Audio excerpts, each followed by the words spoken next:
The crisp, biting wind of a late New England autumn rattled the window panes of the old cottage, but inside the kitchen was warm, smelling of cinnamon, baked apples, and the quiet comfort of a life well lived.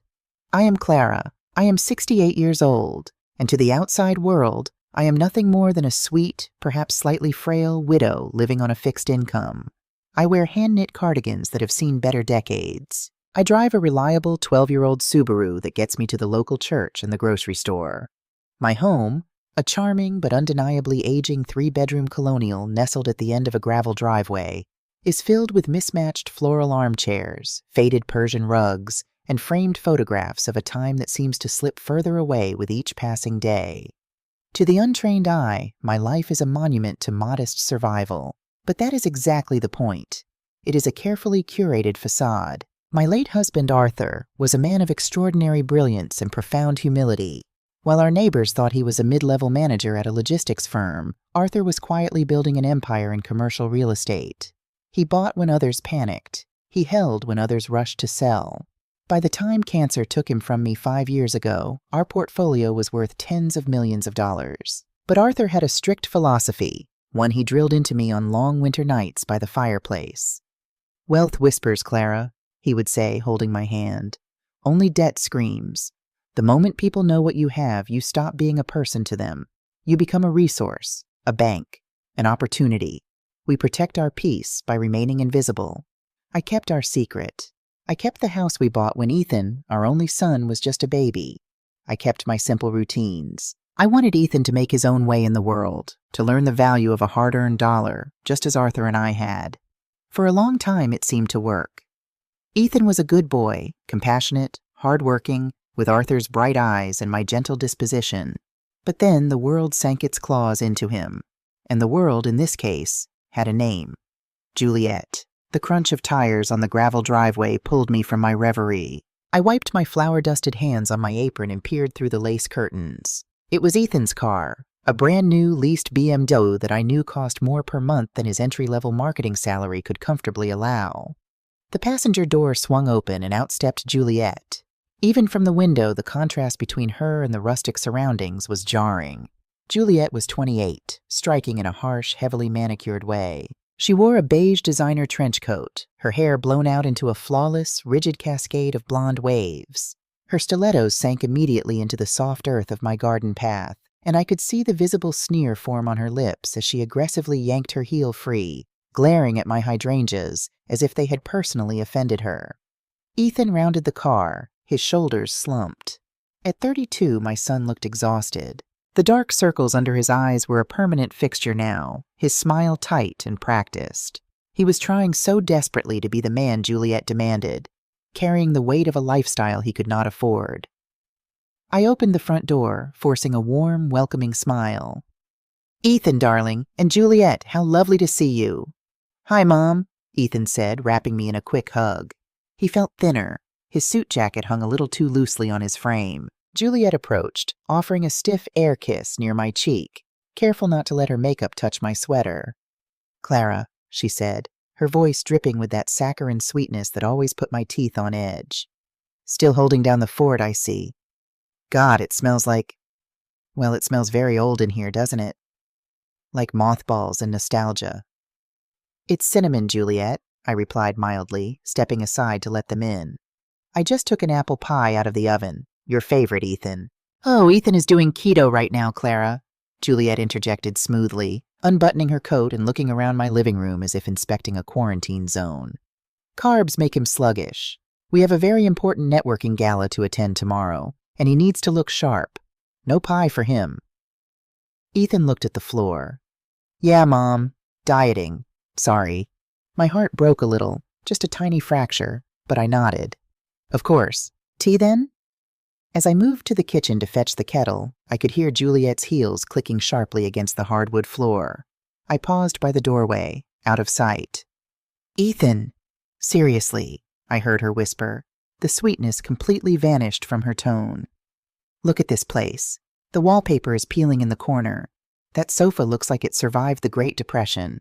How can you let your mother live in this squalor?" "It's not squalor, Jules," Ethan mumbled defensively, though his voice lacked any real conviction. It's just cozy. It's the house I grew up in. It's a safety hazard is what it is, she shot back. And it's selfish. She's rattling around in a 3-bedroom house on a prime piece of acreage while we're suffocating in a 2-bedroom apartment paying exorbitant rent. Do you know what this lot would sell for to a developer? I closed my eyes, resting my forehead against the cool wood of the kitchen cabinet. There it was, the velvet dagger. It wasn't about my safety. It wasn't about the peeling wallpaper. It was about the equity sitting beneath my feet. I carried the tea tray into the living room, setting it down on the antique mahogany coffee table. A piece worth more than Juliet's entire wardrobe, though she only saw it as scratched old wood. "So, how are the wedding preparations coming along?" I asked, pouring the Earl Grey. Juliet sighed dramatically, sinking into the armchair and crossing her legs. "It's incredibly stressful, Clara. Everything is just so expensive. The floral arrangements alone are a nightmare.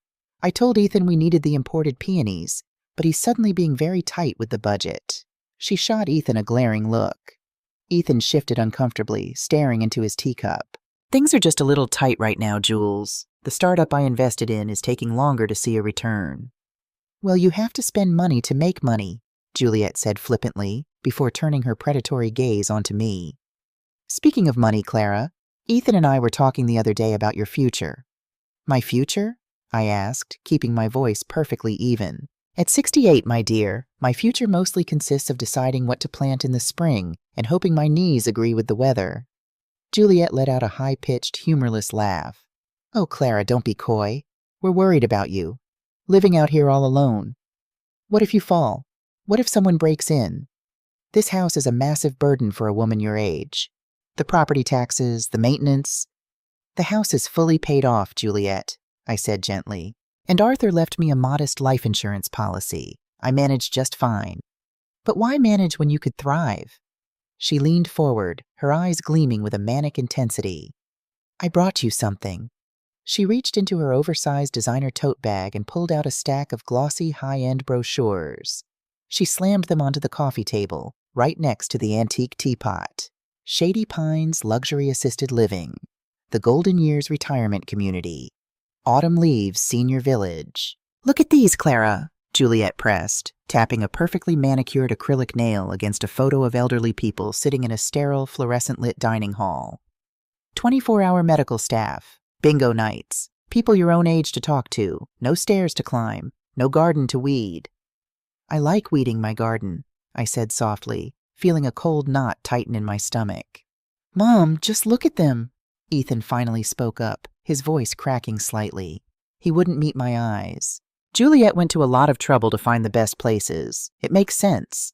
You sell this house. The market is peaking right now. You take a portion of the sale to pay for a nice, cozy room at one of these places, and the rest?" He trailed off, unable to finish the sentence. The shame was suffocating him, but not enough to make him stop. "And the rest," Juliet seamlessly took over, "could be put to much better use. Ethan's startup needs a cash injection. We need a down payment on a house of our own, a modern house in the city where we can properly raise your future grandchildren. You do want to help your son build a future, don't you, Clara? Or are you just going to hoard this old property until it falls apart around you?" The audacity of her words hung in the air, thick and suffocating. She was calling me selfish for wanting to live in my own home, the home where I nursed my husband until his dying breath. She was weaponizing my love for my son, using the promise of unborn grandchildren to pry the deed of my house from my fingers. I looked at Ethan, my little boy, who used to bring me dandelions from the yard and tell me I was the prettiest queen in the world. Now he sat there, a hollow shell of a man, allowing his fiancée to emotionally strip mine his mother. "Arthur, what do I do?" I thought, my heart crying out to the empty space beside me. If I tell them the truth, if I show them the bank accounts, she will never leave him. She will bleed him dry, and he will let her, because he thinks he needs her. "I am not ready to leave my home, Juliet," I said, my voice quiet but laced with a steel they failed to recognize. "I appreciate your concern, but I am perfectly capable of taking care of myself." Juliet's jaw tightened. The fake smile vanished instantly, replaced by a look of profound, chilling contempt. She snatched the brochures off the table and shoved them back into her bag. "Fine," she snapped, standing up abruptly. "Be stubborn. But don't come crying to us when the boiler breaks and you freeze to death, or when you fall down those rickety stairs and break a hip. Come on, Ethan, we're going. I suddenly have a migraine." Ethan stood up quickly like a trained dog responding to a command. "Mom, I'll call you later." "Ethan," I called out before he reached the door. He stopped but didn't turn around. "Are you okay? Truly?" For a second, his shoulders heaved. I saw the tremor in his hands. He was drowning. The pressure of the impending wedding, the failed startup, Juliet's endless demands for luxury, it was crushing the life out of him. But the pride of a man in deep debt is a powerful, blinding thing. "I'm fine, Mom. Just think about what we said. Please." And then they were gone. The heavy oak door clicked shut, leaving me in the deafening silence of my home. I walked over to the window and watched the BMW speed down the driveway, kicking up gravel in its reckless haste. I stood there for a long time, the cold seeping through the glass and chilling my skin. Over the next few weeks, the campaign intensified. It wasn't always as direct as the brochures, but the psychological warfare was relentless. It was 1,000 tiny velvet daggers aimed directly at my dignity and my sanity. If I dropped a spoon while cooking, Juliet would dramatically gasp. "Oh, Clara, are your motor skills failing? My grandmother started dropping things right before the dementia set in." If I paused to remember the name of an old movie, she would exchange a knowing, tragic look with Ethan. Memory loss. "It's so sad to watch them decline, isn't it, babe?" She began calling me during the day, framing it as checking in, but the conversations were interrogations. "Did you remember to lock the doors? Did you leave the stove on? You sound tired, Clara. Are you sure you're eating enough?" It's so dangerous for an elderly woman to be isolated out there. She was building a narrative. She was planting seeds in Ethan's mind that I was rapidly deteriorating, that I was a danger to myself, that moving me out of my house and taking control of my assets wasn't theft, it was mercy. And Ethan, blinded by his own financial terror, was starting to water those seeds. The breaking point of this silent war came on a rainy Tuesday evening, exactly 2 months before the wedding. I was in the study, reviewing the quarterly statements from the Arthur Hughes Trust. The tech sector investments had surged.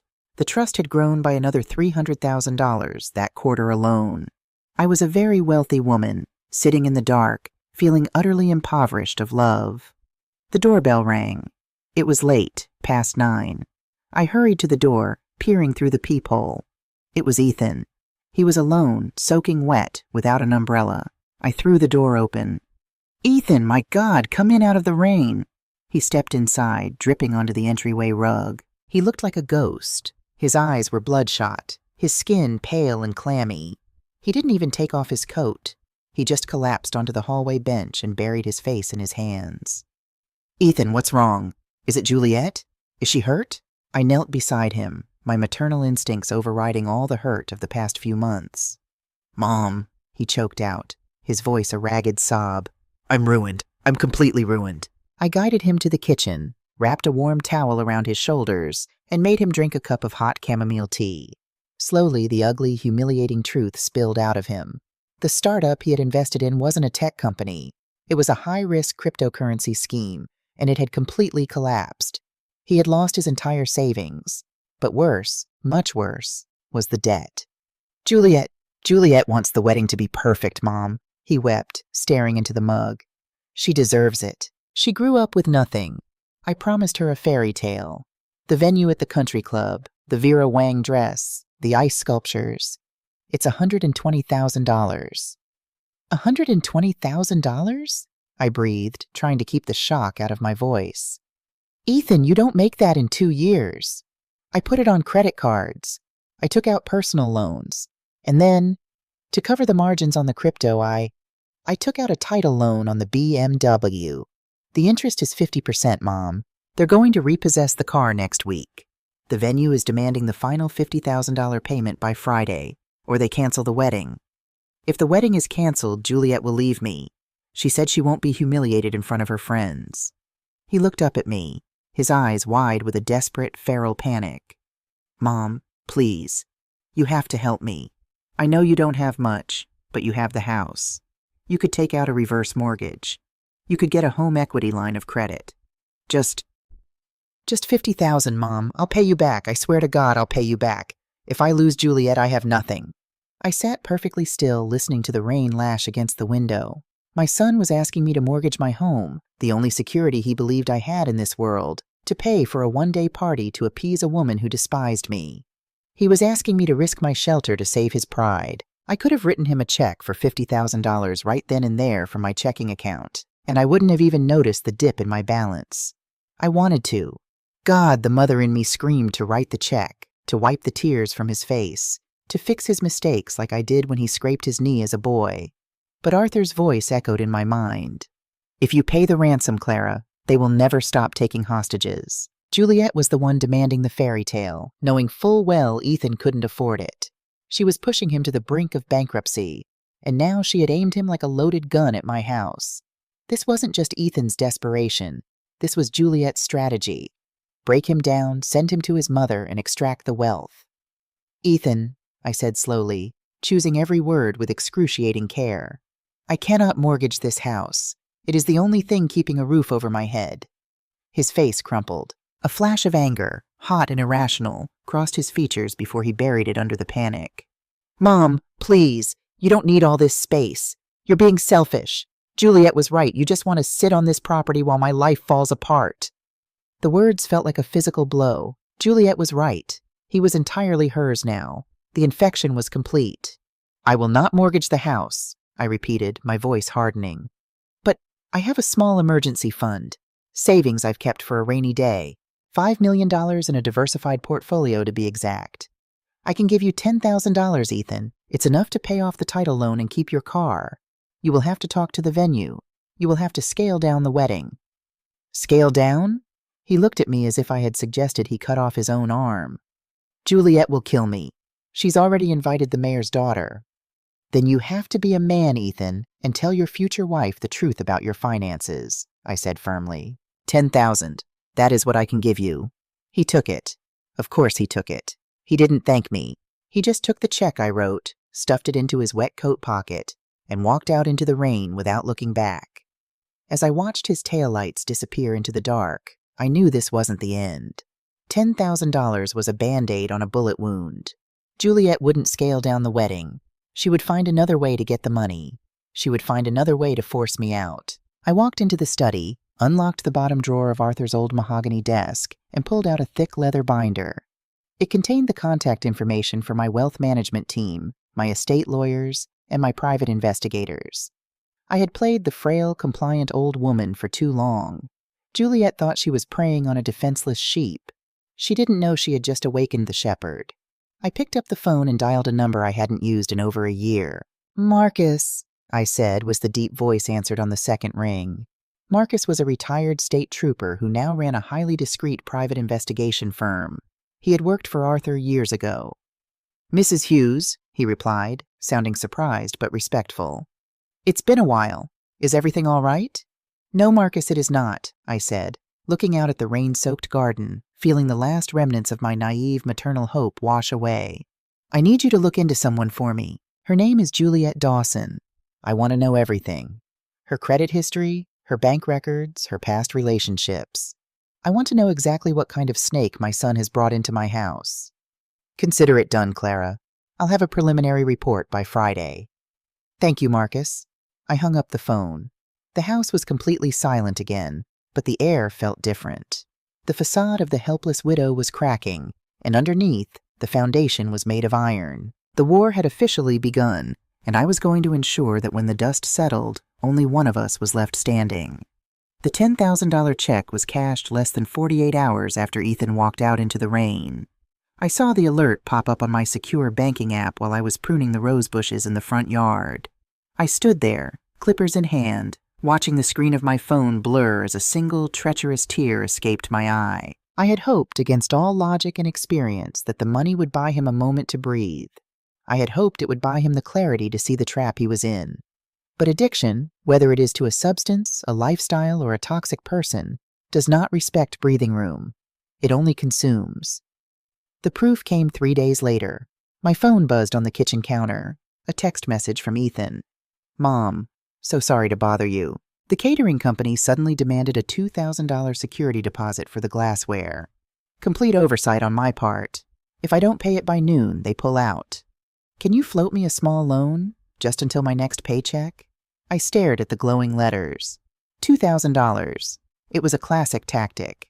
Ask for a massive sum, get rejected or partially funded, and then follow up with smaller, seemingly manageable requests that slowly bleed the victim dry. It was the financial equivalent of death by 1,000 cuts. I replied, "I'm sorry, Ethan. I gave you what I had in my emergency fund. You will have to use plastic cups." The response was immediate. Not from Ethan, but a phone call from Juliet. I let it ring 3 times, steadying my breathing before sliding my finger across the screen. "Clara," she said, her voice entirely devoid of the faux sweetness she usually weaponized. It was flat, hard, and unmistakably threatening. "Ethan just told me about your little message. Plastic cups? At a country club wedding? Are you intentionally trying to humiliate us?" "I am merely stating a financial reality, Juliet," I replied, keeping my voice mild, almost bored. "Ethan asked for money I do not have lying around in a drawer. If the glassware is a priority, I suggest you reallocate funds from the floral budget." A sharp, humorless exhale crackled through the speaker. "Listen to me very carefully, Clara.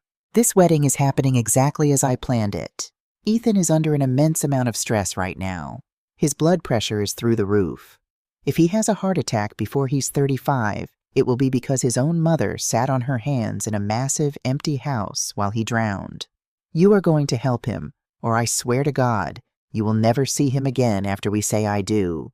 And you can absolutely forget about ever meeting your grandchildren." She hung up before I could reply. The line clicked dead, leaving a hollow dial tone echoing in my kitchen. I set the phone down gently. My hands were perfectly steady. The sorrow that had been suffocating me for months suddenly evaporated, leaving behind a cold, crystalline clarity. She had played her final card. She had threatened my access to my son and my future lineage. She thought it would terrify me into submission. She didn't know that she had just signed her own social and financial death warrant. The following Tuesday, I attended my weekly bridge club at the local community center. The room smelled of stale coffee, floor wax, and the distinct, comforting scent of old paperbacks. To anyone looking through the frosted glass doors, we were just a table of 4 elderly women.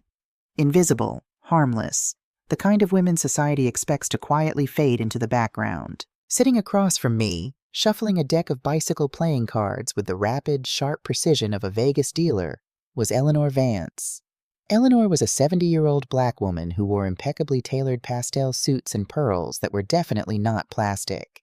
She had a warm, infectious laugh and baked the best peach cobbler in the county. But beneath the grandmotherly exterior lay one of the most formidable legal minds in the state. Eleanor had spent 35 years on the bench, retiring as the Chief Justice of the state Supreme Court. Like me, she believed that wealth and power were best kept hidden from those who had not earned the right to see them.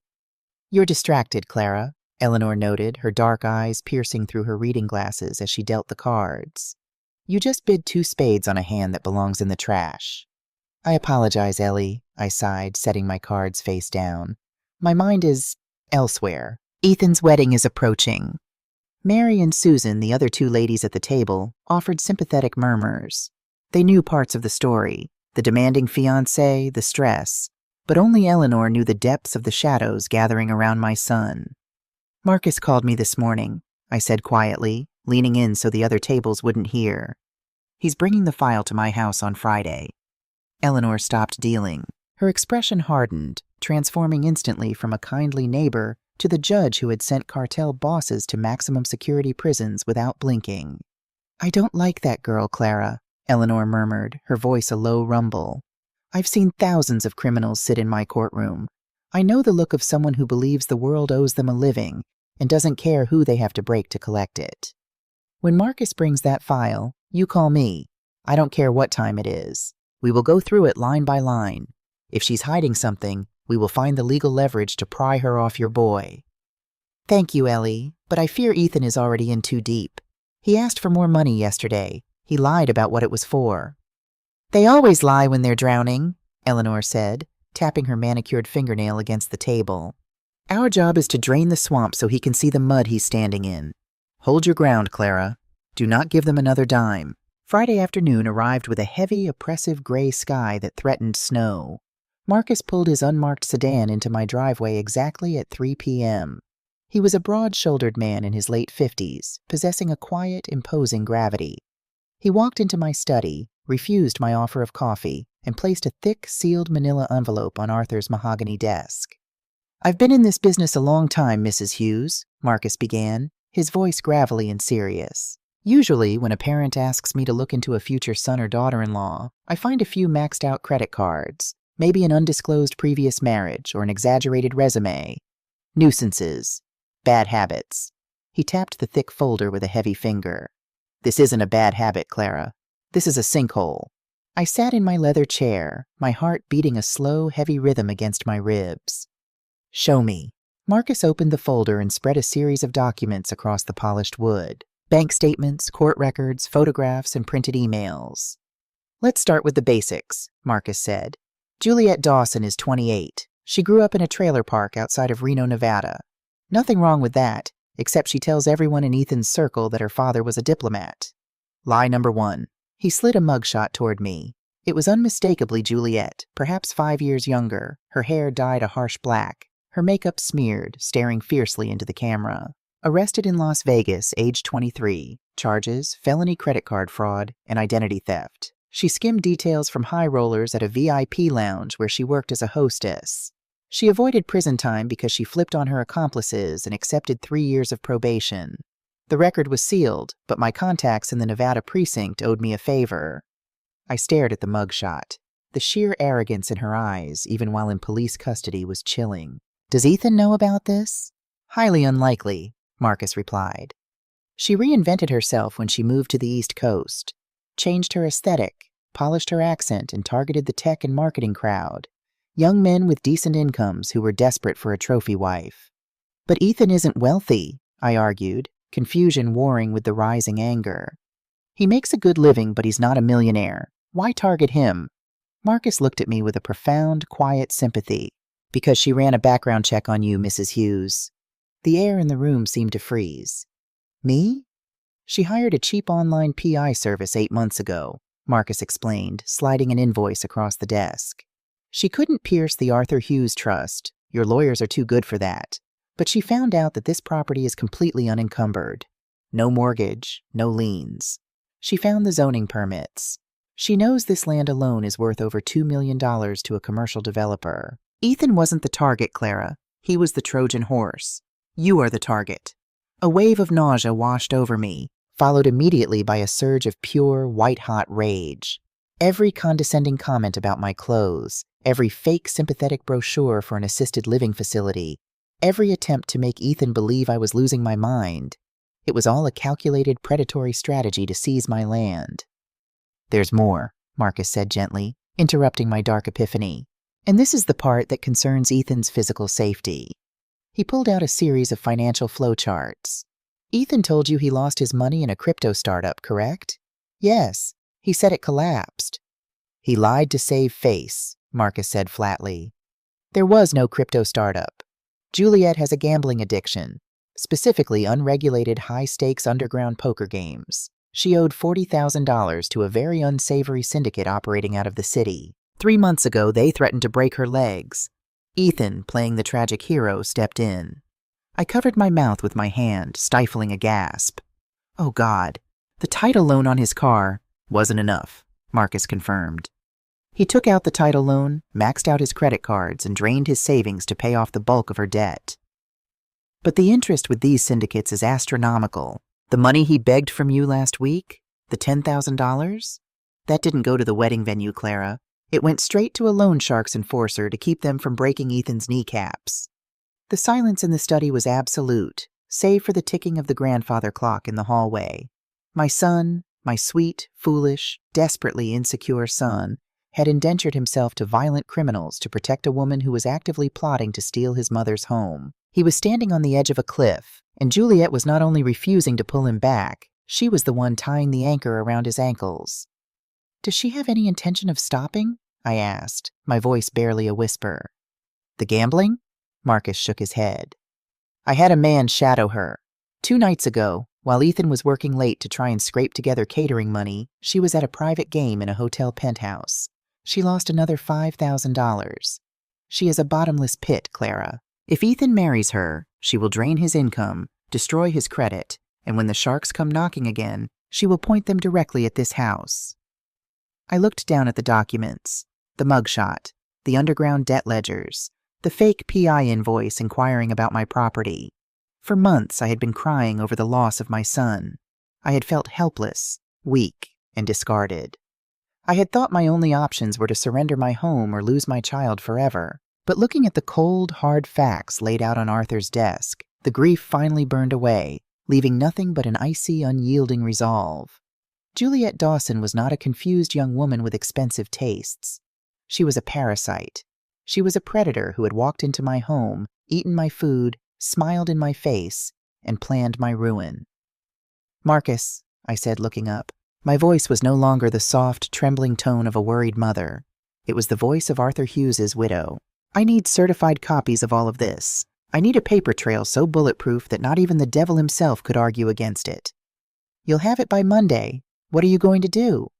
"I am going to attend a wedding," I replied, carefully stacking the documents. "And I am going to let my future daughter-in-law hang herself with her own rope." As soon as Marcus left, I picked up the phone and dialed Eleanor. "Ellie," I said when she answered, "I have the file." "And?"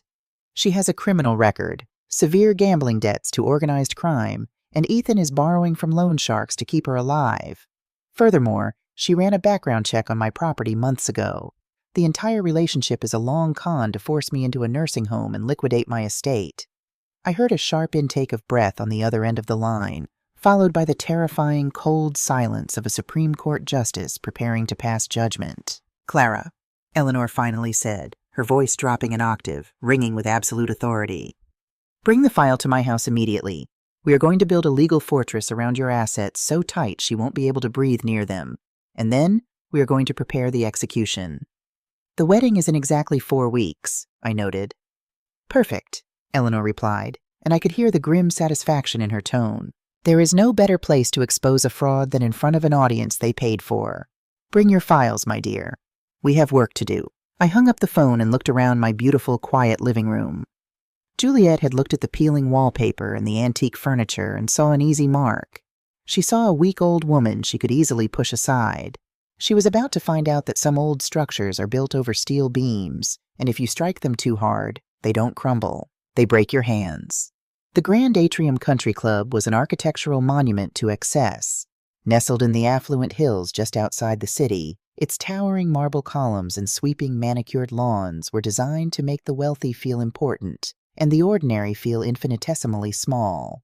On the day of the wedding, the sky was a brilliant cloudless blue, masking the icy bite of the November air. I pulled my 12-year-old Subaru into the sweeping circular driveway, the gravel crunching beneath my worn tires. The valet, a young man in a crisp uniform, hesitated for a fraction of a second before opening my door, his eyes darting toward the line of gleaming Mercedes and rented Bentleys ahead of me. "Take good care of her, please," I said, handing him the keys with a polite smile. I smoothed the skirt of my dress. It was a vintage pale silver silk gown I had worn to Arthur's retirement dinner a decade ago. It lacked the ostentatious designer labels that Juliet's crowd worshipped, but it was tailored perfectly, elegant, and understated. I wore my grandmother's simple pearl necklace and a pair of matching earrings. I carried no large purse, only a small silver clutch containing my ID, a single tube of lipstick, and a meticulously folded legal document Eleanor had finalized for me 48 hours prior. As I walked through the towering glass doors of the venue, the scent of thousands of imported white peonies hit me like a physical wall. The lobby was a chaotic swirl of event coordinators wearing headsets, waiters carrying trays of champagne, and guests dripping in sequins and forced laughter. "Mrs. Hughes?" A harried young woman with a clipboard and an earpiece materialized beside me. "I'm the wedding coordinator. Juliet requested that you join her in the bridal suite immediately upon your arrival. It's just down the hall, the double oak doors." "Thank you," I murmured. The hallway leading to the bridal suite was lined with enormous gilded mirrors. I caught my reflection and paused. For a moment, I saw the tired, worried mother who had cried in her kitchen over her son's debts. But then I straightened my spine. I lifted my chin. I channeled Eleanor's courtroom gravity and Arthur's boardroom ruthlessness. I was not walking into a celebration. I was walking onto a battlefield. I knocked twice and pushed the heavy oak doors open. The bridal suite was a hurricane of tulle, hairspray, and discarded makeup wipes. Juliet stood in the center of the room on a small pedestal, bathed in the harsh white glow of a ring light. She wore a custom Vera Wang gown, a cascade of ivory silk and French lace that plunged dangerously low in the front and trailed for yards behind her. She looked undeniably beautiful and entirely terrifying. 3 bridesmaids wearing matching blush pink gowns were fussing over her veil. "Out!" Juliet snapped, not taking her eyes off her reflection in the mirror. The bridesmaids froze. "But Jules, your lip gloss—" "I said out!" Juliet barked, her voice cracking like a whip. "Wait in the hall. Now." The girls scrambled like frightened mice, grabbing their purses and hurrying past me, clicking the heavy door shut. We were alone. The sudden silence in the opulent room was deafening. Juliet slowly turned on the pedestal. Her eyes swept over my vintage silver dress, and the corner of her mouth twitched in a sneer of pure disdain. "You actually wore that," she said, her voice dripping with venom. "To my wedding. You look like a ghost attending a funeral." "It's a beautiful day, Juliet," I said evenly, ignoring the insult. "You look lovely. Did Ethan sleep well?" "Cut the crap, Clara," she snarled, stepping down from the pedestal, careful not to trip on her massive train. She walked over to a marble vanity and picked up a sleek leather folio. "We don't have time for your folksy, sweet old lady routine. The photographer will be here in 10 minutes, and I am not going out there until we settle this." She marched over and shoved the folio into my hands. "What is this?" I asked, looking down at the thick stack of papers. "It's a general power of attorney paired with a preliminary agreement to list your property," Juliet said, crossing her arms over her lace bodice. "I had a lawyer draft it. It gives Ethan full legal authority over your finances, your medical decisions, and the sale of your estate. All you have to do is sign on the last page. I even have a notary waiting in the lobby." I looked at the documents, feeling a chilling sense of validation. Marcus had been right. Eleanor had been right. There was no hesitation in her, no shame. It was a blatant, unapologetic extortion attempt on her wedding day. "And why," I asked softly, "would I ever sign such a thing?" Juliet stepped closer, her expensive perfume cloying and suffocating. Her eyes were hard, flat, and devoid of any human empathy. "Because if you don't, Clara, this is the last day you will ever see your son," she hissed, her voice a low, lethal whisper. "Ethan does whatever I tell him to do. He is terrified of losing me.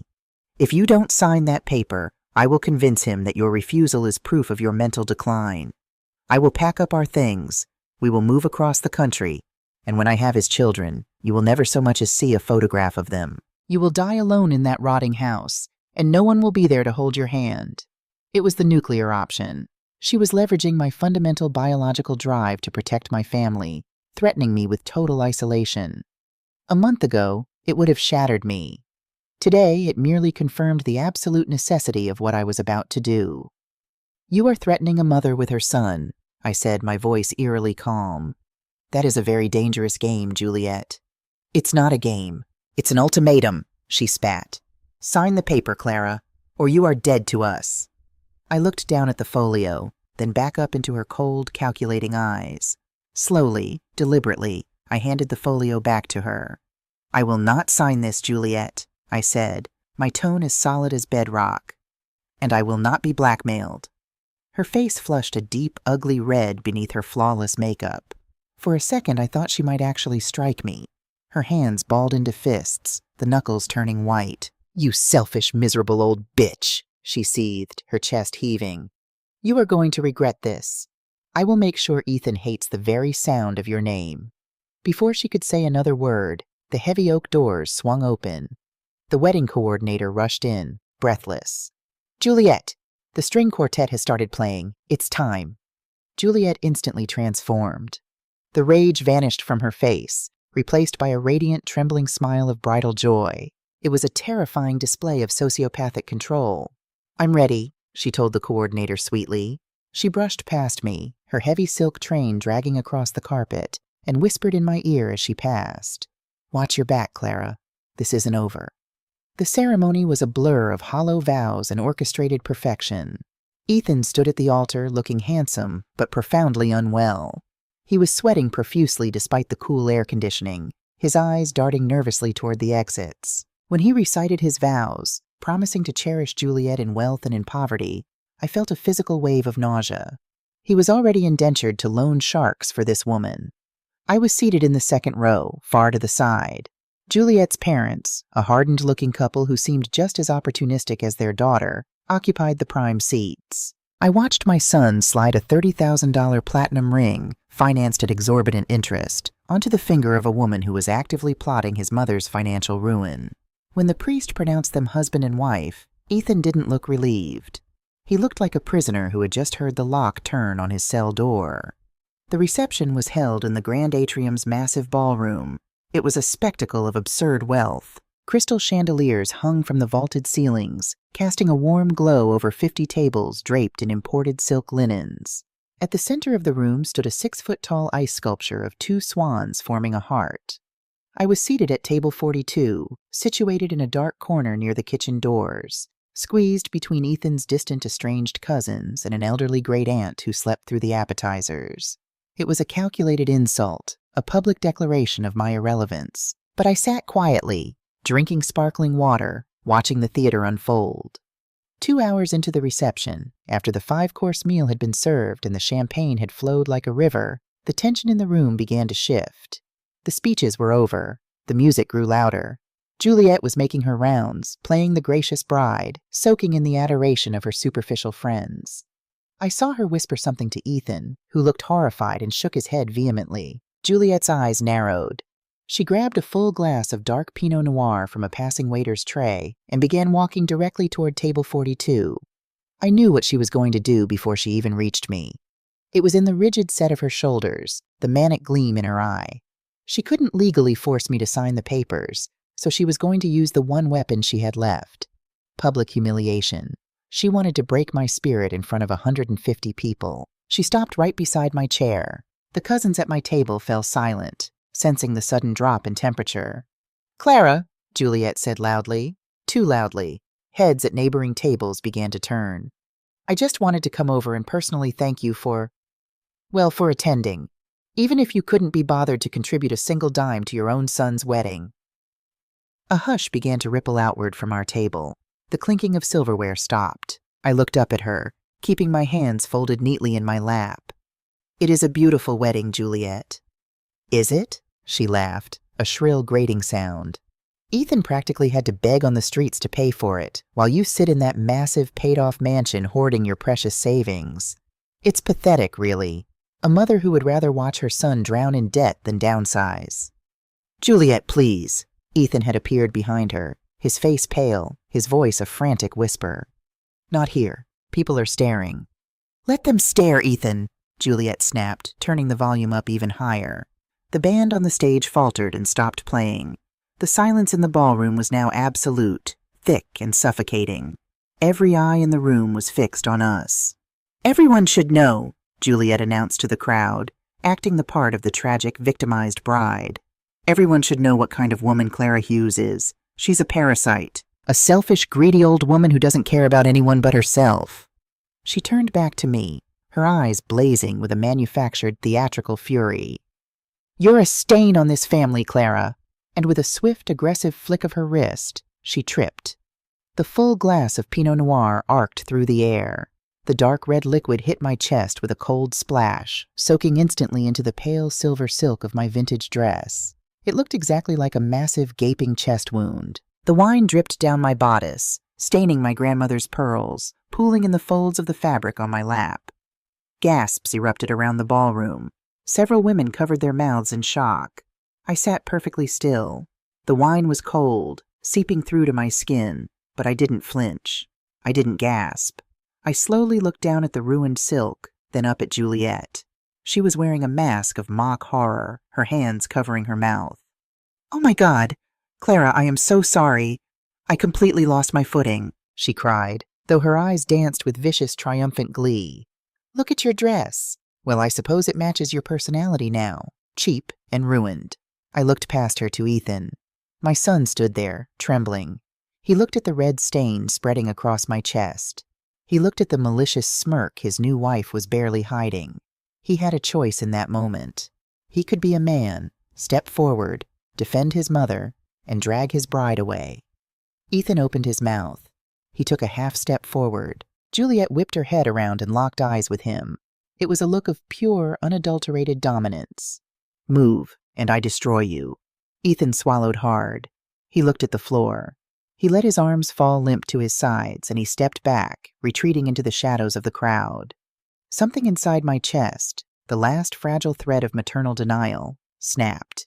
I didn't cry. I didn't run to the bathroom to scrub at the stain. Slowly, with the agonizing grace of a queen rising from a throne, I stood up. The wine dripped from my hem onto the pristine marble floor, leaving drops of red like a trail of blood. The ballroom was so quiet you could hear the air conditioning humming. I didn't look at Juliet. I didn't look at Ethan. I walked past them, stepping cleanly around the bride's massive white train. I walked toward the front of the room, toward the elevated stage where the band stood frozen. I climbed the 3 steps to the stage.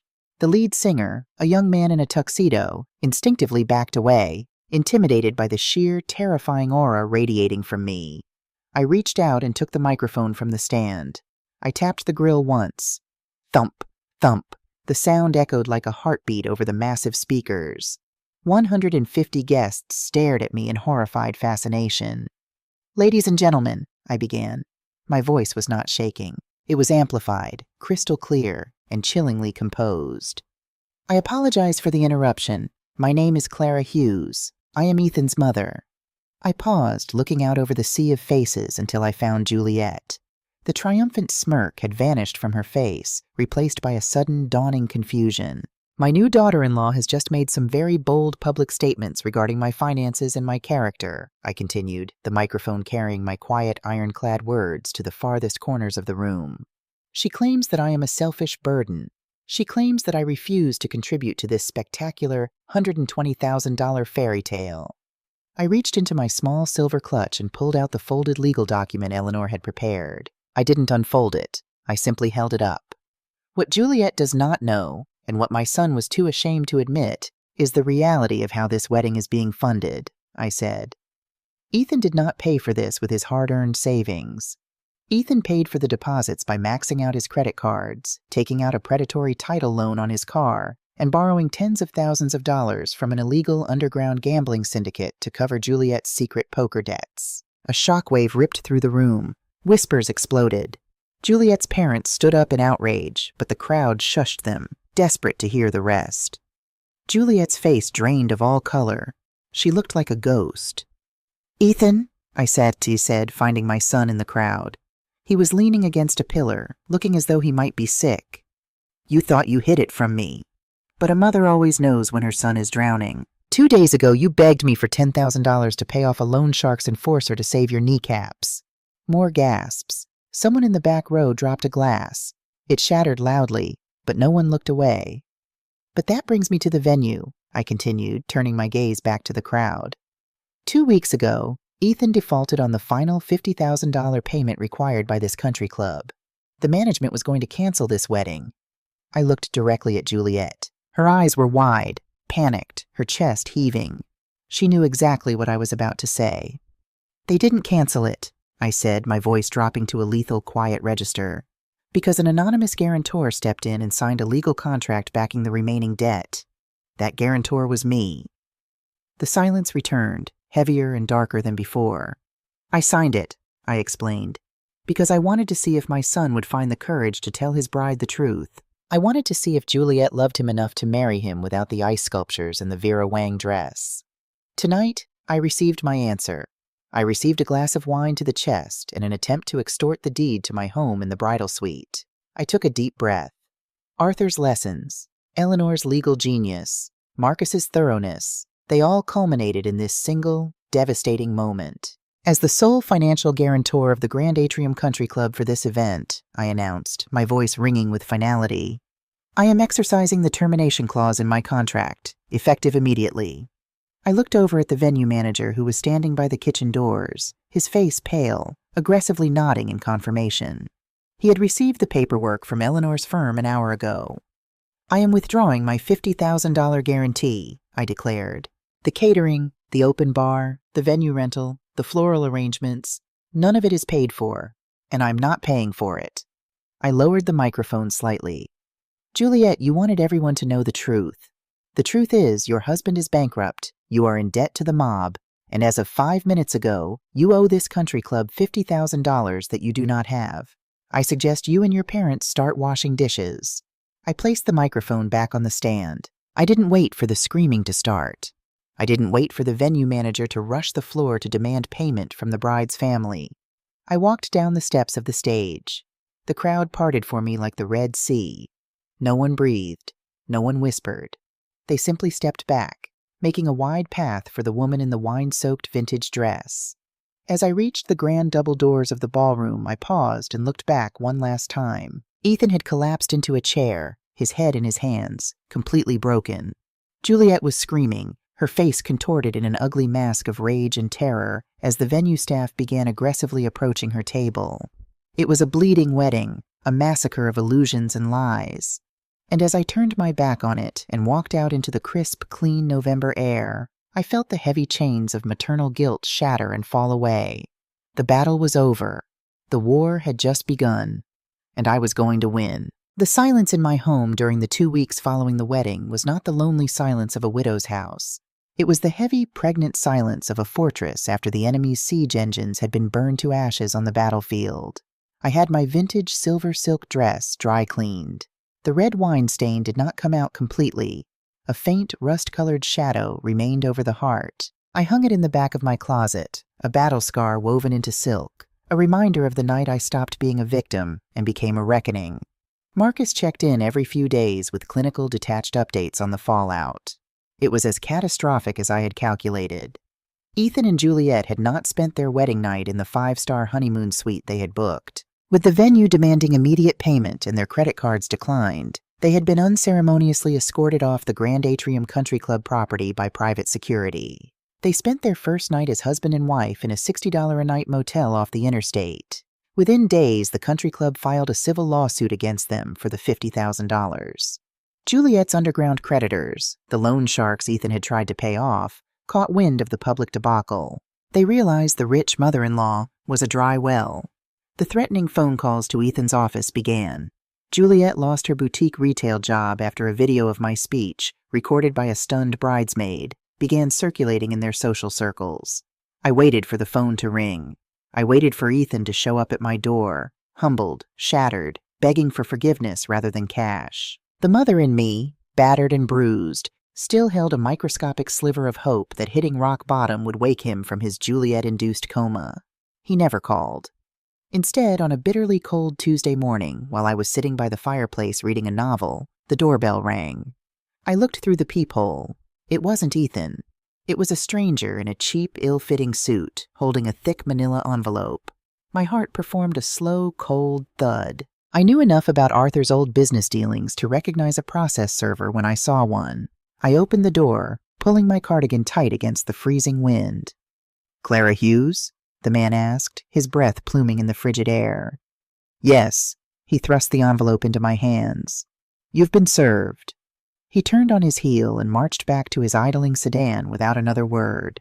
I closed the door, my fingers numb against the thick paper. I walked back to the kitchen table, broke the seal, and pulled out the stack of heavily stamped legal documents.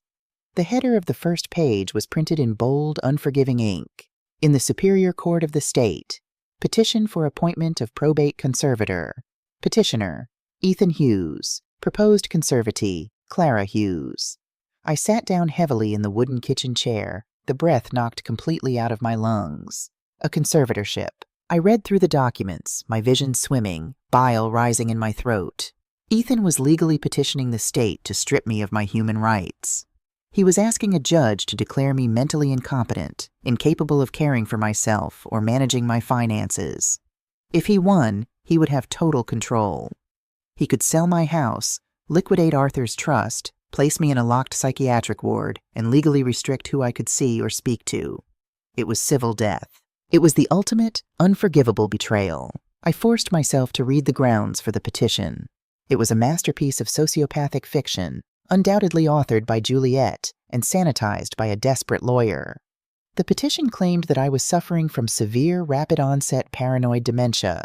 It cited my refusal to sell my large, unsafe home as a sign of hoarding and cognitive decline. It framed my actions at the wedding not as a rational response to extortion, but as a violent, psychotic break triggered by an accidental wine spill.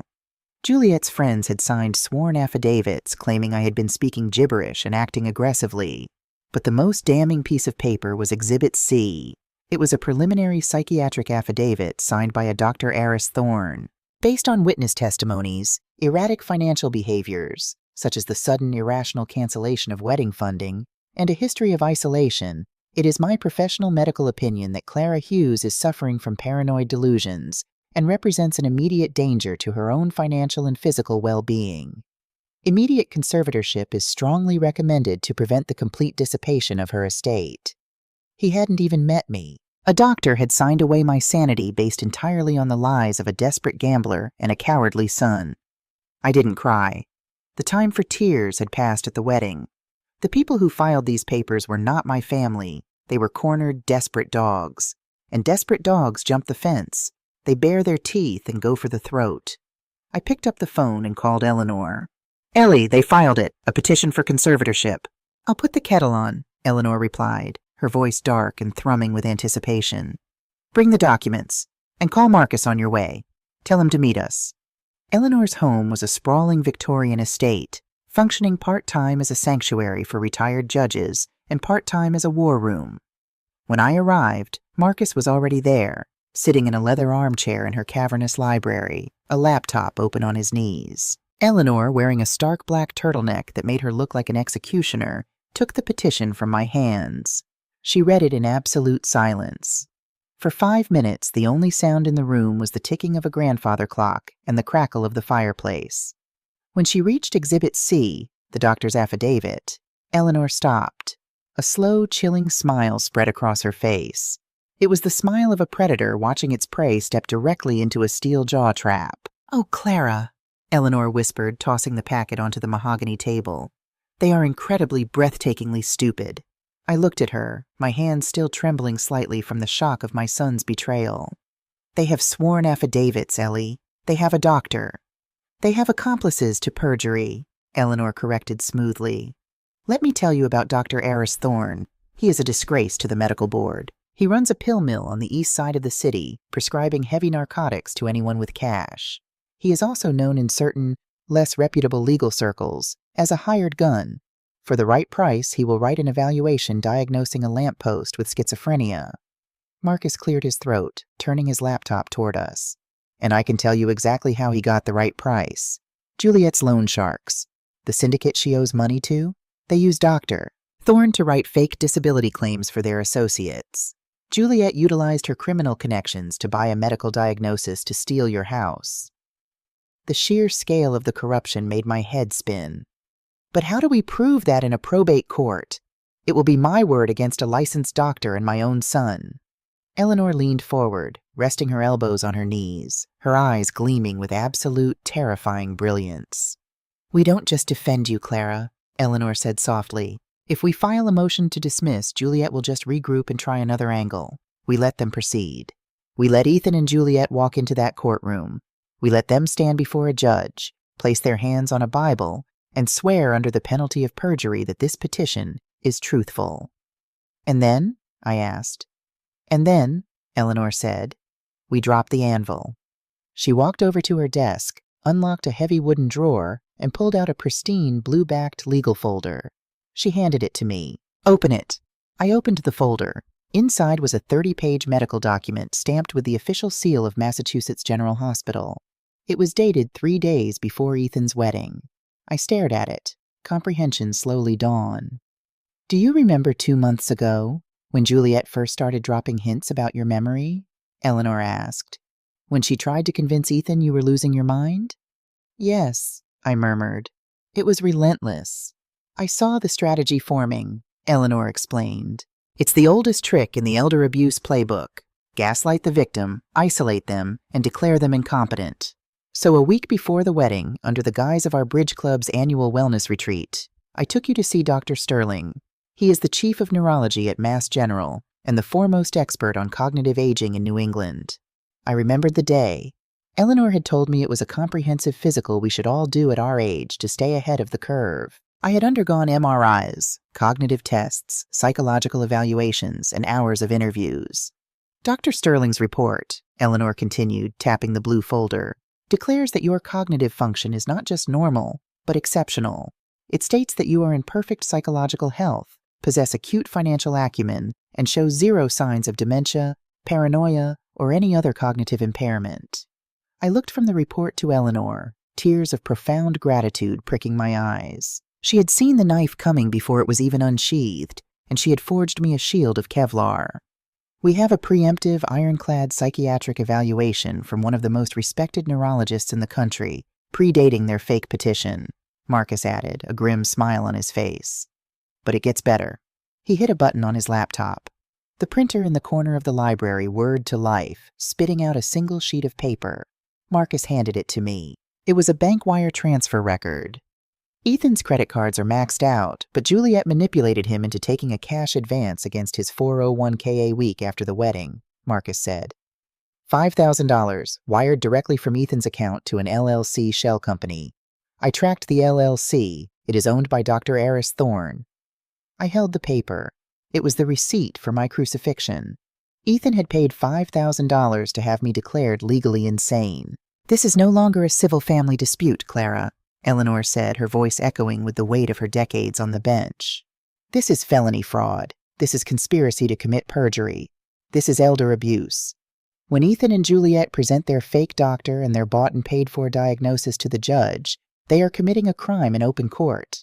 I looked at the fire dancing in the hearth. The flames mirrored the heat, burning away the last lingering shadows of my maternal grief. Ethan had made his choice. He had chosen the dark, twisting path of Juliet's greed over the woman who had given him life. He had tried to put me in a cage. I looked at Eleanor, my posture straightening, my jaw setting into a line of granite. "When is the hearing?" I asked. 2 weeks, Eleanor replied. "It's an emergency ex parte hearing. They requested it be expedited. Juliet is desperate. Her creditors are closing in and she needs to freeze your bank accounts before you can move your assets." "Let them expedite it," I said, my voice cold and hard. "Let them think they are winning." The next 14 days were a masterclass in psychological discipline. I received letters from Ethan's lawyer urging me to surrender peacefully to the conservatorship to avoid the embarrassment of a public competency trial. I received a voicemail from Juliet, feigning a tearful, heartbroken tone, begging me to just get the help you so desperately need, Clara. I forwarded all of it to Eleanor. I didn't respond. I tended my garden. I baked bread. I drank tea. I played the part of the isolated, deteriorating old woman they desperately needed me to be. But behind closed doors, my legal team was assembling an arsenal. Eleanor brought in a bulldog of a probate litigator named Harrison Vance, her nephew, who possessed a theatrical flair perfectly suited for tearing hostile witnesses to shreds. Marcus compiled a sprawling dossier detailing Juliet's criminal past, the loan shark debts, the bounced checks to the wedding venue, and the direct financial link to Dr. Thorne. By the night before the hearing, the trap was set. It was a flawless, lethal mechanism waiting only for the prey to step on the trigger. I stood in my bedroom looking in the mirror. I selected a tailored navy blue St. John knit suit. It was immaculate, professional, and radiated an aura of quiet, untouchable wealth. I clasped Arthur's favorite gold watch around my wrist. I was not a victim. I was not a frail widow. I was Clara Hughes, the sole trustee of a multi-million-dollar empire, and tomorrow I was going to teach my son and his wife a lesson about the devastating consequences of greed. They wanted a judge to look at my life and pass a verdict. They had no idea that I was the one bringing the gavel down. The Suffolk County Probate and Family Court was an imposing structure of gray granite and heavy oak doors, a building designed to make you feel the crushing weight of the law before you even stepped inside a courtroom. I walked through the metal detectors at exactly 8:45 in the morning, flanked by my own personal vanguard. To my right was Eleanor, dressed in a charcoal gray suit, looking every inch the Chief Justice she used to be. Her presence alone made 2 passing bailiffs straighten their posture. To my left was Harrison Vance, Eleanor's nephew, and my lead litigator. Harrison possessed a shark-like smile and carried a single slim leather briefcase that contained the financial and legal explosive charges we were about to detonate. I wore my navy blue St. John suit. My hair was perfectly styled. I did not look like a woman losing her mind. I looked like a woman who owned the building. We found them waiting outside courtroom 4B. Ethan was pacing the polished marble hallway, his face the color of wet ash. He was chewing his thumbnail, a nervous habit he hadn't displayed since he was 10 years old. Juliet sat on a wooden bench, wearing a modest powder blue dress and a string of fake pearls, a sickeningly obvious attempt to look like the wholesome, deeply concerned daughter-in-law. Her bottom-feeding attorney, a sweaty, anxious man named Gills, whose suit looked like he had slept in it, was whispering frantically in her ear. When Juliet saw me, her eyes lit up with a malicious, triumphant gleam. She stood up, smoothing her skirt, and nudged Ethan. Ethan stopped pacing. He looked at me, then at the formidable legal team flanking me, and the color drained from his face entirely. He swallowed hard and looked away. Juliet, however, stepped forward. She had an audience in the hallway, several other families waiting for their own hearings, and she wasn't about to miss an opportunity for a performance. "Clara," she said, her voice trembling with manufactured sympathy, loud enough for the hallway to hear. "I'm so glad you came. Please, don't be frightened. We're just trying to get you the help you need. You haven't been yourself lately." I stopped a few feet from her. I looked at the fake pearls around her neck, then up into her cold, calculating eyes. "You are wearing a blue dress, Juliet," I said, my voice quiet, even, and utterly devoid of emotion. "It's a poor choice for a slaughter." Before she could process the threat, the heavy oak doors of courtroom 4B swung open. "Case of Clara Hughes," the bailiff called out. "Emergency petition for conservatorship. All parties, step inside." Because it was a probate matter involving medical privacy, the hearing was closed to the public. It was just us, the court reporter, the bailiff, and Judge Thomas Abernathy, a stern, 60-something magistrate known for his blistering lack of patience for frivolous litigation. We took our seats. Ethan and Juliet sat at the petitioner's table with Mr. Gills. I sat at the respondent's table with Harrison, while Eleanor took a seat in the gallery directly behind me, her arms crossed, watching the judge like a hawk. Judge Abernathy adjusted his reading glasses and looked down at the thick file before him. He let out a heavy sigh that echoed through the quiet courtroom. "I have read the emergency petition, Mr. Gills," the judge began, his voice a low gravel. "You are asking this court to strip Mrs. Clara Hughes of all financial and personal autonomy, effectively immediately, based on an alleged rapid cognitive collapse and paranoid behavior. These are extreme measures. Let us hear your argument." Mr. Gills stood up, sweating profusely. "Yes, Your Honor. The petitioners, Mrs. Hughes's only son and his wife, come before you with heavy hearts. In recent months, my clients have witnessed a terrifying decline in Mrs. Hughes's mental state. She has become isolated, hoarding a massive, unsafe property that she cannot maintain. Furthermore, 3 weeks ago, she suffered a violent psychotic break at my client's wedding, screaming obscenities and destroying property without provocation." He paused dramatically, gesturing toward Juliet, who was now dabbing her dry eyes with a tissue. "Most alarmingly, Your Honor," Gills continued, "we have an affidavit from Dr. Eris Thorne, a licensed physician, who concludes that Mrs. Hughes is suffering from severe paranoia and is an immediate danger to her own estate. We ask the court to grant temporary conservatorship to her son, Ethan Hughes, to protect her assets from her own delusions." Judge Abernathy looked over the rim of his glasses at my table. "Mr. Vance, you represent the proposed conservatee. How does your client respond to these deeply concerning allegations in the medical affidavit?" Harrison Vance stood up slowly. He buttoned his suit jacket with deliberate, agonizing precision. He didn't look flustered.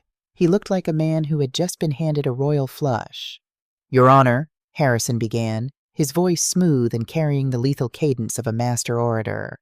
"My client responds to these allegations by calling them exactly what they are: a desperate, malicious, and entirely fabricated extortion attempt orchestrated by a bankrupt son and a daughter-in-law deeply indebted to organized crime." Ethan gasped audibly. Juliet's head snapped up, the fake tears vanishing instantly. Mr. Gills jumped to his feet. "Objection! Outrageous speculation!" "Overruled!" Judge Abernathy barked, leaning forward, his interest suddenly piqued. "Sit down, Mr. Gills. Proceed, Mr. Vance." "Thank you, Your Honor," Harrison said, stepping out from behind our table. "Let us address the prosecution's star witness first, Dr. Eris Thorne. Harrison opened his slim leather briefcase and pulled out a stack of documents. He handed one copy to the bailiff to pass to the judge and dropped another unceremoniously onto Mr. Gill's table. Dr. Thorne did not examine my client. He has never met my client, Harrison stated, his voice ringing through the quiet room. What doctor? Thorne did do, however, was receive a wire transfer for $5,000 from the personal checking account of the petitioner, Ethan Hughes, exactly 48 hours before this petition was filed. The routing numbers, the LLC registration linking the account to Dr. Thorne, and the bank statements are in the packet before you. The silence in the courtroom was absolute. It was the kind of silence that precedes an avalanche. Judge Abernathy flipped open the packet. His eyes scanned the bank records. The vein in his forehead began to throb. Furthermore, Harrison continued relentlessly, Dr. Thorne is currently under investigation by the DEA for overprescribing narcotics and holds a well-documented history of providing fraudulent medical documentation for members of an underground gambling syndicate. A syndicate, I might add, to which Mrs. Juliet Hughes owes upwards of $40,000. We have the ledgers, Your Honor. They are on page 4. This is a lie, Juliet shrieked, jumping out of her chair. They forged those. Clara is crazy. She's making this all up. Judge Abernathy slammed his gavel down so hard the sound cracked like a gunshot. Sit down and close your mouth, Mrs. Hughes, or I will have you held in contempt and handcuffed to that chair. Juliet dropped into her seat, trembling, her face drained of all color. Ethan was staring at the table, paralyzed, looking like a man watching the ground open up beneath him. Mr. Vance, the judge said, his voice dangerously low, a storm brewing in his dark eyes. Are you alleging that the petitioners have presented a bribed physician and falsified a medical affidavit to this court? I am not just alleging it, Your Honor. I have provided the receipts, Harrison replied smoothly. But if the court requires an actual legitimate evaluation of my client's cognitive health, I am happy to provide one. Harrison pulled the blue-backed Mass General folder from his briefcase and handed it to the bailiff. This is a comprehensive neurological and psychiatric evaluation conducted by Dr. William Sterling, Chief of Neurology at Massachusetts General Hospital. It was conducted exactly 1 week prior to the wedding in question. Dr. Sterling concludes that Mrs. Hughes possesses an exceptionally sharp, flawless cognitive profile. No dementia, no paranoia, no hoarding, just a brilliant, independent woman. Judge Abernathy read the cover letter from Dr. Sterling. He slowly closed the file, took off his glasses, and rubbed his temples. The anger radiating from the bench was palpable.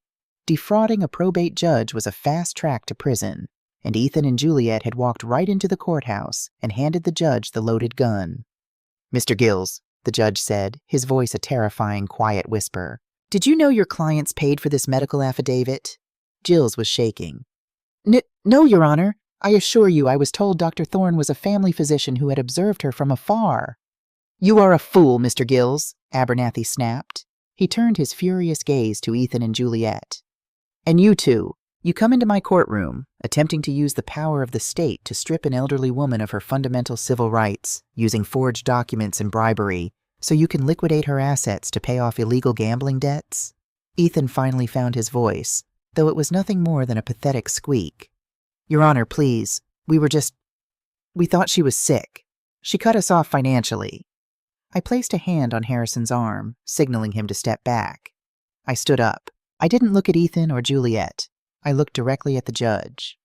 Your Honor, if I may speak, I said. Judge Abernathy's expression softened marginally as he looked at me. You may, Mrs. Hughes.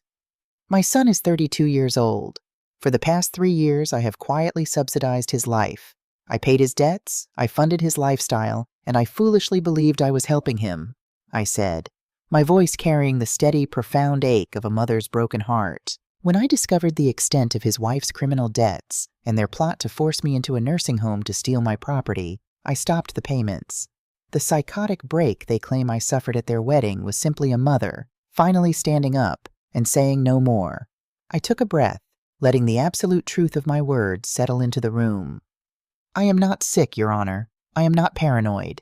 I am simply a wealthy woman who refuses to be bled dry by the people who were supposed to love her. Judge Abernathy looked at me for a long moment, nodding slowly. He picked up his pen and began writing furiously on the petition. Petition for conservatorship is denied, with prejudice. the judge announced, his voice booming through the room. This court finds the claims brought forth by Ethan and Juliet Hughes to be entirely baseless, malicious, and fraudulent. He turned his glaring eyes back to the petitioner's table. Mr. Gills, consider yourself lucky I am not reporting you to the bar today for failing to vet your clients. As for you, Mr. and Mrs. Hughes, Abernathy said, his tone dripping with disgust, you do not get to walk away from this. I am officially referring this case, along with the financial documents provided by the defense, to the district attorney's office. You are going to be investigated for conspiracy to commit perjury, fraud upon the court, and attempted elder abuse. I highly suggest you retain criminal defense attorneys. Immediately. The gavel came down a final time. We are adjourned. The court reporter stopped typing. The bailiff opened the doors. It was over. The guillotine had fallen. I turned and walked out of the courtroom, Eleanor and Harrison flanking me. We stepped out into the bright marble hallway. Behind us, I could hear Mr. Gills frantically packing his briefcase, yelling at Juliet that he was withdrawing as their counsel. A moment later, Ethan and Juliet stumbled out of the courtroom.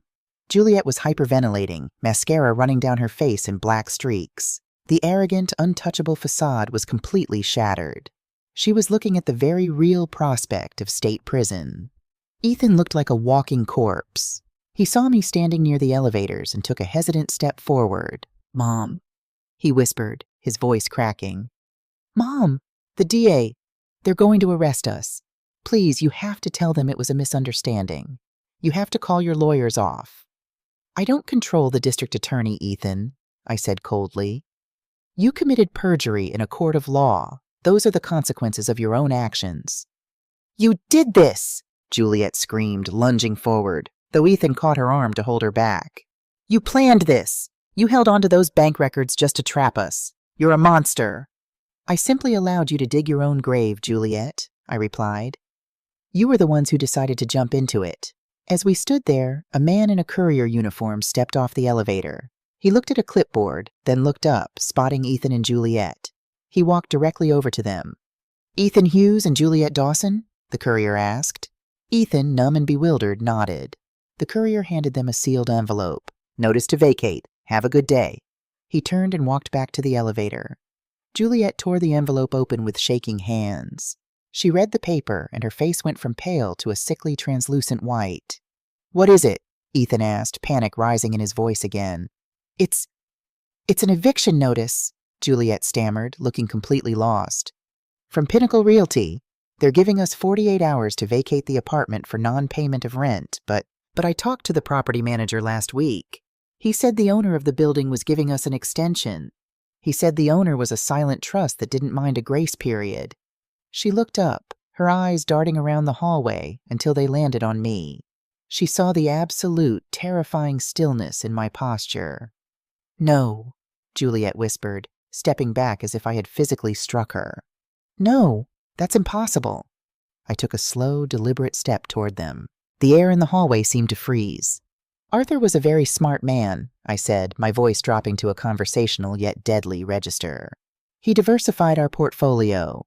We owned commercial lots, strip malls, and several high-end residential complexes in the city. When you two moved into that luxury 2-bedroom apartment 2 years ago, Ethan bragged about the amazing deal he negotiated with Pinnacle Realty." Ethan's eyes widened to the size of saucers. His mouth opened, but no sound came out. "I am the primary trustee of the Arthur Hughes Trust," I explained, delivering the final fatal blow. "Pinnacle Realty is a subsidiary of that trust. I am your landlord, Ethan. For 2 years, I instructed the property manager to give you the amazing deal. For the last year, as you fell further and further behind on your rent to pay Juliet's loan sharks, I was the one who instructed them not to evict you. I carried your debt." Juliet let out a choked, hysterical sob. She was realizing the true, horrific magnitude of the entity she had tried to attack. She hadn't just bitten the hand that fed her. She had tried to slaughter the entire estate that was keeping a roof over her head.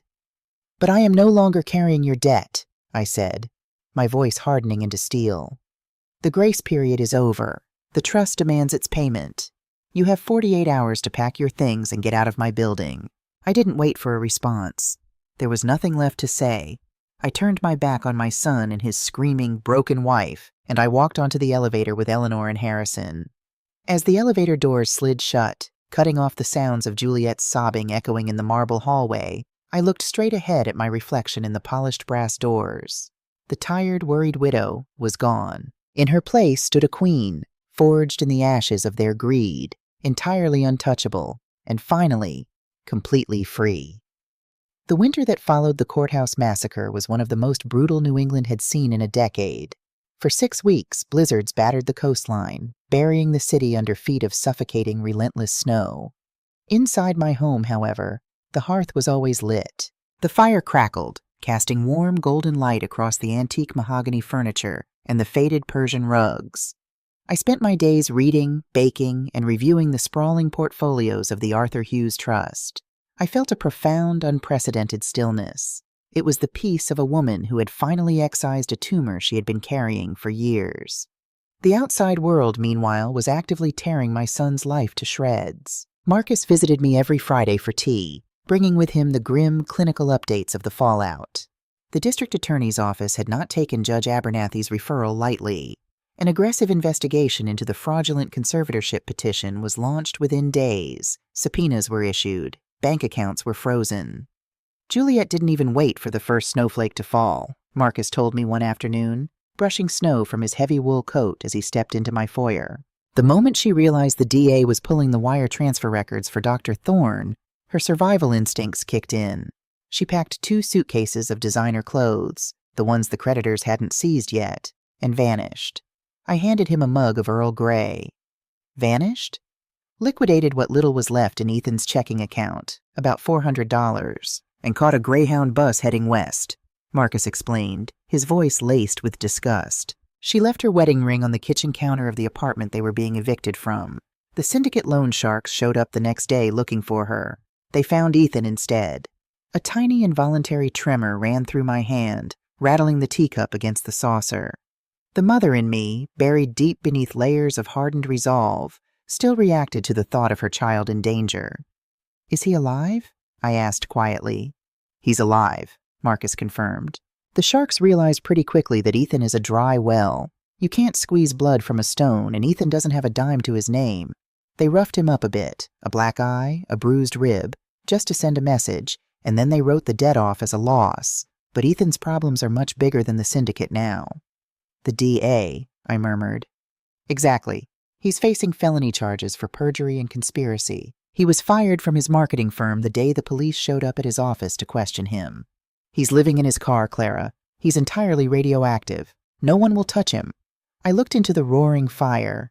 Juliet had done exactly what a parasite does when the host dies. She detached and went looking for another victim. She had left Ethan holding the bag, facing the wrath of the justice system and the crushing weight of his own profound stupidity. "Will he go to prison?" I asked. Marcus sighed, a heavy, tired sound.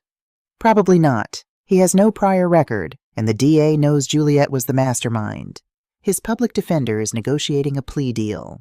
He'll likely get 5 years of probation, a massive fine, and hundreds of hours of community service.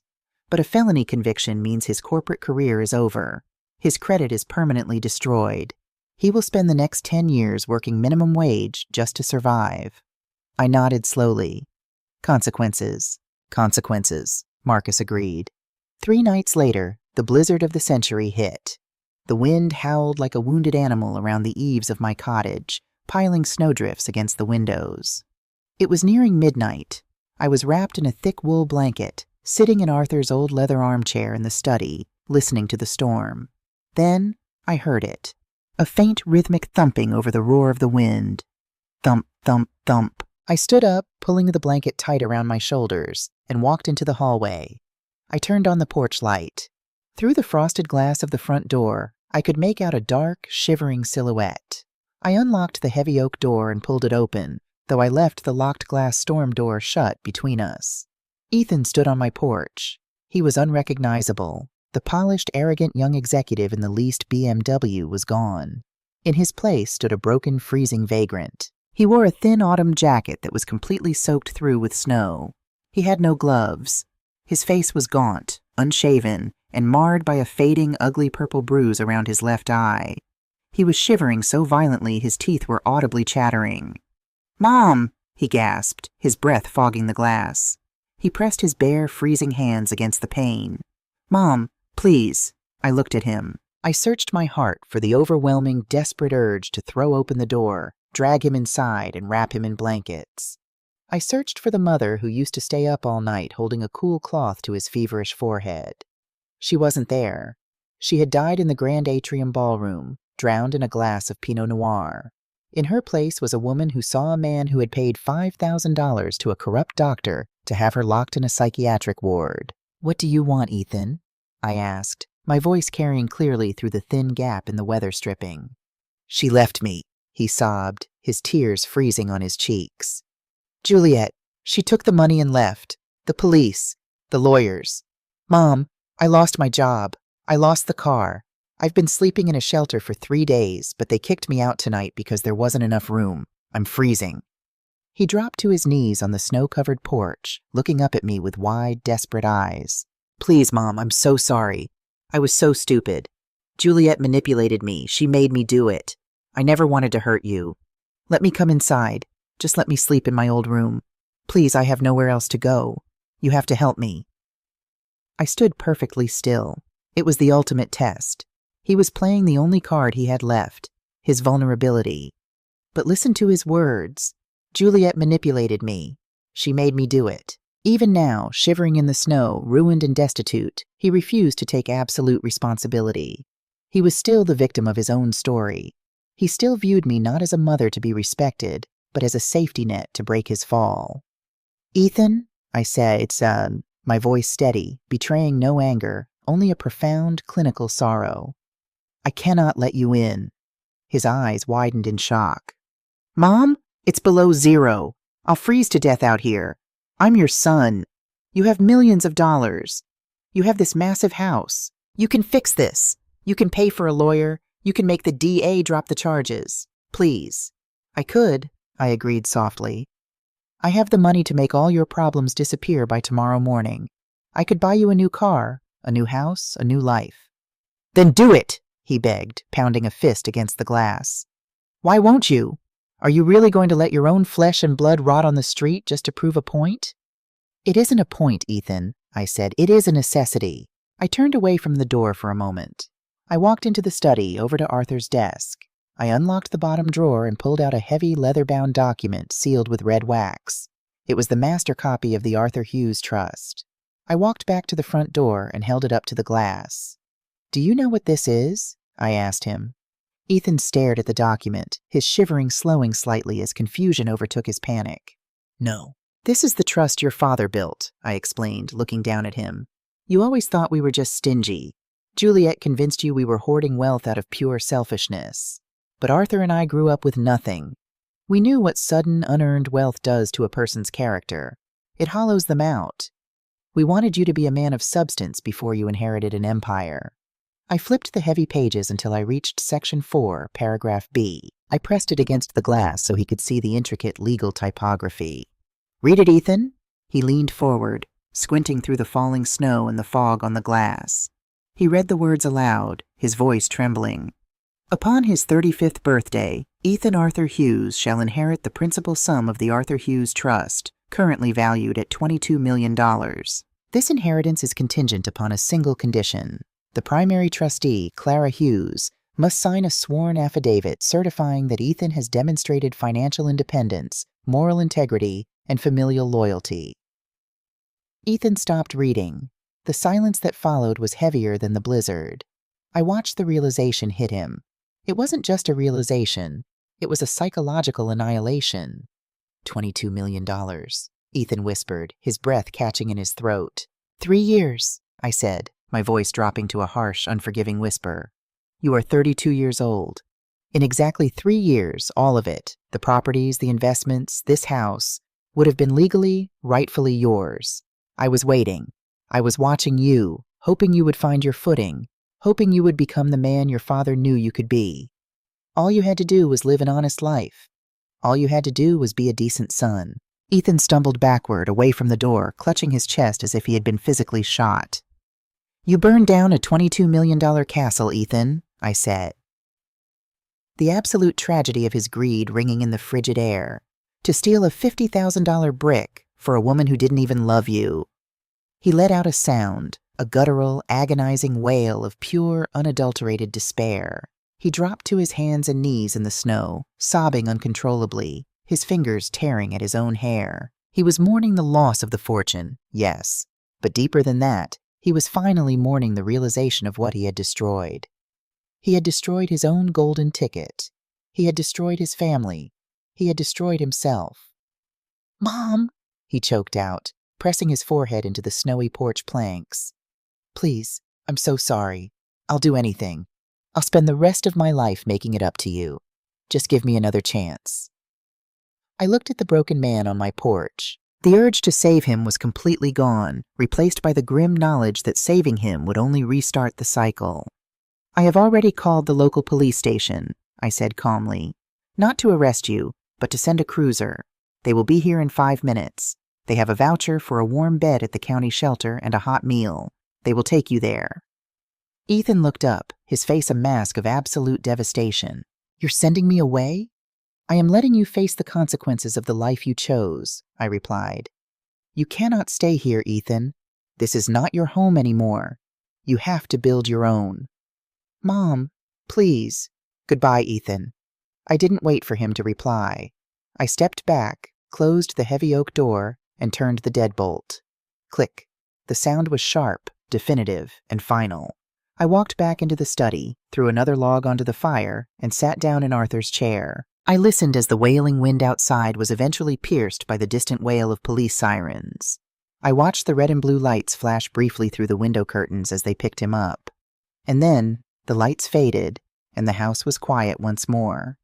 I closed my eyes, and for the first time in 3 years, I slept through the entire night without waking up once. 1 year later, the New England spring was glorious. The hydrangeas in my front garden were blooming in vibrant, explosive shades of blue and violet, and the air smelled of damp earth and fresh beginnings. I sat on the sprawling flagstone patio behind my house, a crystal pitcher of iced tea sweating on the wrought iron table.